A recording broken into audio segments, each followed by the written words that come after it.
Hi, welcome to Magpie Moonchild. This is my channel. My name is Kayleigh.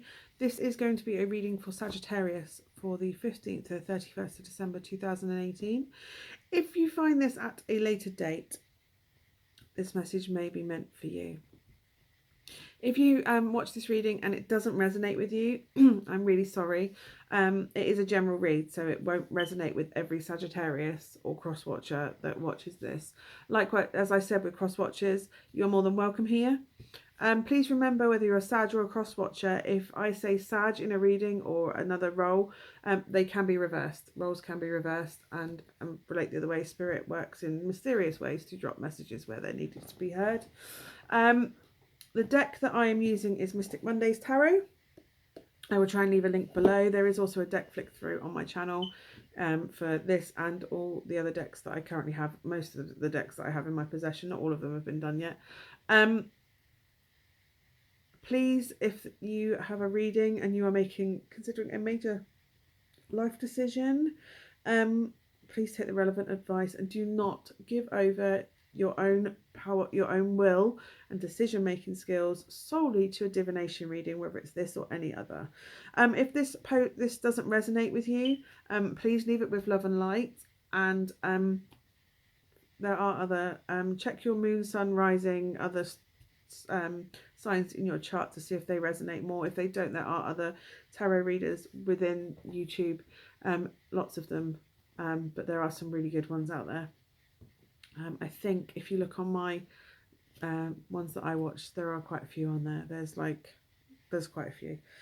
Cancer Moon Tarot, Votre Voyage, there's loads. House of Ocean, lots, all worth a watch. As I said, this is a general read for Sagittarius for the 15th to the 31st of December. So I will now start drawing the cards, the reading for it. So can I have cards, please, for Sagittarius for the 15th to the 31st of December 2018, please. Just waiting for the cards to pop. There we go. This is good. This is good. Okay, so Three of Wands. This is all about... you've put your intentions out there and they are starting to come back in. So if you have been looking for a relationship, I'm getting relationship purely because you have the Ace of Cups coming up. If it's not a relationship, then it's going to be something that is going to bring you a flow of joy, self-love. It's time to put in a bit of self-love to yourself, not be too hard on yourself. You are putting the work in, you are putting your intention out there, you are working towards something, and you are well on your way to achieving it. And this is going to bring you, this is the card of an offering of joyous, loving, love, and it's emotional. A peak emotional experience. And you have the 10 of Cups, which means that it is pretty much going to come in and happen for you. Something amazing is going to happen within your love life, within your relationship, emotional, whether that's something you've wanted to do for quite a while and you've put in the application to do it, that is actually going to happen for you. If you have been working on a relationship and you're ready for the next step, that is probably going to be successful. The 10 of Cups is all about emotional fulfillment,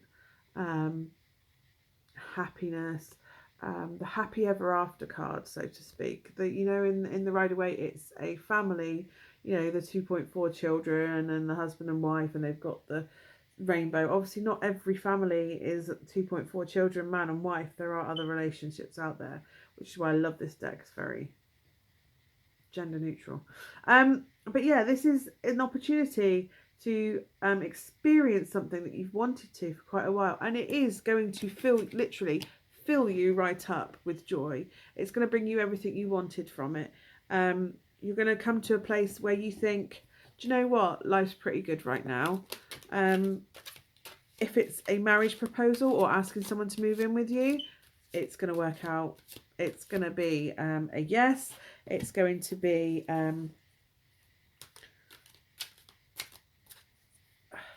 a happy home. It's the start of a happy time for you, a content time.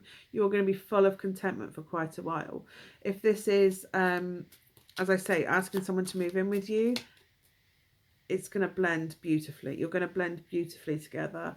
It's not going to be without its niggles. Nothing is. But overall, it's going to feel, you're going to be content. Those niggles aren't going to matter to you.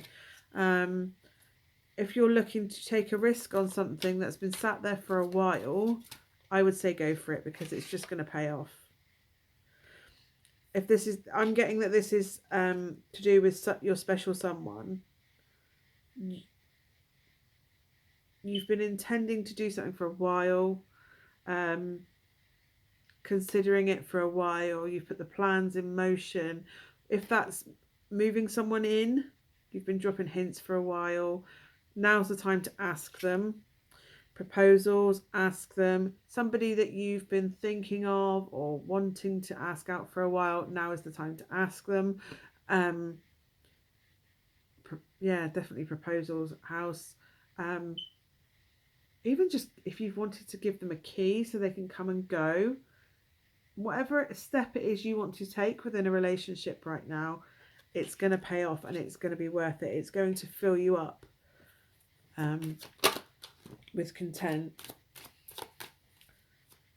I'm getting that you've been hurt in the past, which is what has caused you to be apprehensive about this step. Purely because you've had the Five of Cups come up, which is like looking, it's what I call the disappointment card. You know when you have that moment where you think, oh my God, my life is so awful. It's the glass half full, glass half empty situation. If you look, this one's all dark and blah. This one's like the sunset. The sunset, yes, the sun is going down, but it's so beautiful to watch. So you could be going, oh my God, it's going to get dark soon, rather than sitting there and going, wow, look at that fire sky. Isn't that fire sky amazing? It's focusing on the negative rather than the positive. So something has hurt you in the past and it's left you apprehensive and a bit woe is me. No one will ever love me. No one will ever care for me the way they do. I'm getting that you've been betrayed in the past. You've been hurt in the back, literally stabbed in the back, hurt. But what you need to remember is that's done and gone. That time is done and gone. If it's the same person that you're worried about, because these are very similar.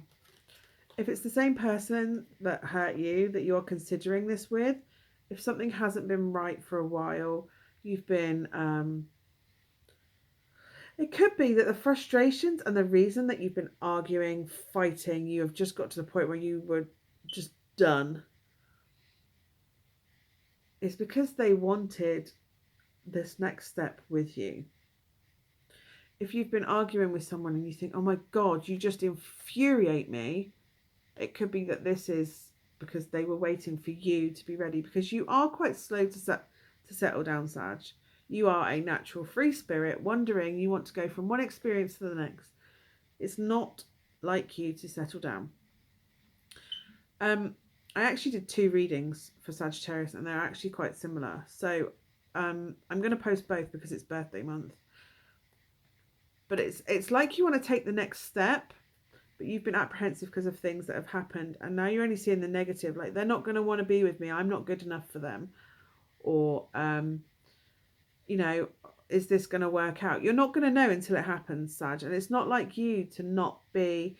You have a very full energy about you. You just kind of go and devil may care. And but this is bringing out your lack of confidence.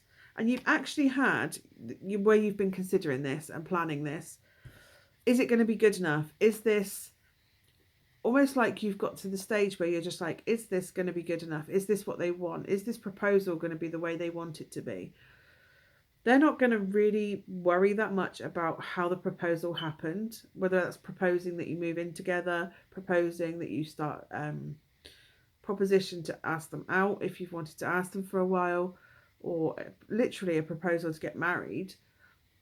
They're not going to be concerned about how you do it. It's what you're doing. Does that make sense? It's the step that you want to take with them. It's not how the proposal happened. People, if it's a wedding proposal, people go, it has to be this big, amazing event. It can just be cuddled up in bed and you just go, why don't we get married? Or as long as that moment is sincere, or you could just be walking along one day and you just go, we should move in together. Why do you have to go home to your house? Why don't we just have a house together? Or why don't I come, suggest that they move in? You know that bit where Monica says on Friends, well, why don't you just unpack here? And he goes, and then all my stuff would be here. And she goes, oh no, it's the other way around, is it? Chandler goes, maybe I could unpack here. And she goes, but then all your stuff would be here. So it's that sort of thing, that they want it, and it's not necessarily some big grand gesture that you have to do. I think if you're focusing too much on how big and momentous you have to make it, it can kind of take away from what you're offering. But this is your card coming up, which is Temperance, balancing up. You maybe, if you look, this is actually out of balance. There's this big thing, and then there's all the lots of little things. The big thing is the offer that you're going to make to them. Do you want to go out with me? Or do you want to move in with me? Why don't you leave a toothbrush here? Here's a door key. Will you marry me? You're focusing too much on the little things that are making that a grand gesture, rather than just letting that moment happen. If you want to marry someone, obviously, if you want to go and get a ring and you want the meal and everything, just don't focus so much on the moment. Focus more on the sincerity of what you're doing. So instead of like having a big thing where you get them a bunch of flowers and a box of chocolates and say, I'd really like you to be my girlfriend, why don't you just have a moment where you're together and go, is it not time for us? Do you not think this is the stage where we go, let's go out? Or if you're walking along, go, do you know what? We should get a coffee sometime. It'd be really good if we could like hang out together, or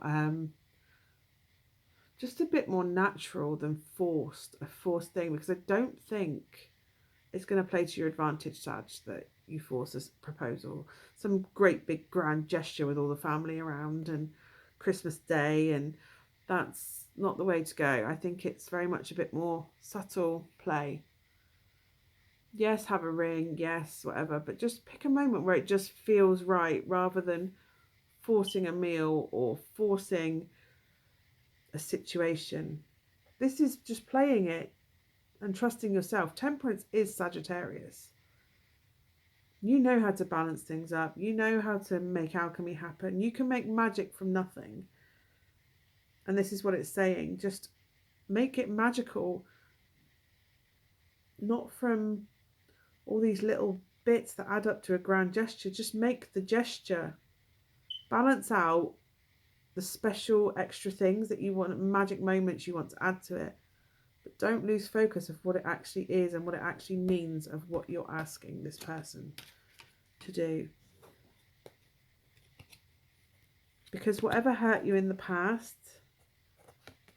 whatever it is that's making you doubt yourself or doubt that you're worth them, or whatever's happened, whatever past hurt it was, the Ten of Swords, yes, it's been stabbed in the back, it's had all that anxiety, all that worry, yes, it's all of that, the self-doubt and all. The Ten of Swords means that that is the end of a cycle, that is the end of that cycle, that is the end of you being stabbed in the back. If it's the same person that you've had all this anxiety with, or you just feel like, oh, why is it not working? Why was it? If you've had a break from this person that you're thinking that you want to approach, that's done. That stuff's all gone. Neither of you are the person when that happened. If this is somebody you're with and you're taking the next step, you are worthy of them. Just because past relationships haven't worked at this stage doesn't mean that this one won't. There's a reason why you have the one. There are karmic relationships and there are soulmate relationships. And it may be that past relationships that have got you to where you are have taught you. Take the lessons from what you were taught. Don't focus on what went wrong and why. Focus on what you learnt from it. Take the positive from it. What was the lesson from that one that didn't work? What was the lesson that I learnt last time we were together? What did I learn from not taking that step with someone? How did I lose someone because I was afraid to take that commitment? You just need to take the lessons, the positives from what that past betrayal experience, thing that didn't work, taught you. And if that's about a person that you want to restart with, I don't necessarily, you had that a while ago, Sag, but I don't know if that's still hanging around, if that is the scenario. They're not the same person, you're not the same person. This is not the same situation. Things may have progressed from where you were last time. So absolutely, yes, it's worth approaching that person with that offer you'd like to make them. Absolutely worth it. And you should do that. Anyway, Sag, I'm going to leave it there. I hope it's told you, given you the message that you want to hear. As I said, there's 2 because it's your birthday month. So we're coming into Sag season, aren't we? So we are in Sag season. Sorry, we're going to come up to Capricorn. So I've done 2 readings. They are slightly different. But it's worth watching both because they do sort of tie together a little bit. But yes, so I hope this and the other reading, if the other one, either of them or both of them resonate with you. Yeah, and I wish you nothing but love and light over this Christmas period. I will be back at some point soon with there's something for the weekend readings. But yeah, we've just had a bit of ill health, so there's been a bit of a blip for a couple of weeks with me and the children there was chest infections and all sorts. But yeah, I'm wishing you a happy, healthy holiday season, whichever, if you're celebrating a holiday. If not, I'm wishing you a happy December. Love and light to you, and I will see you soon. Thank you for watching.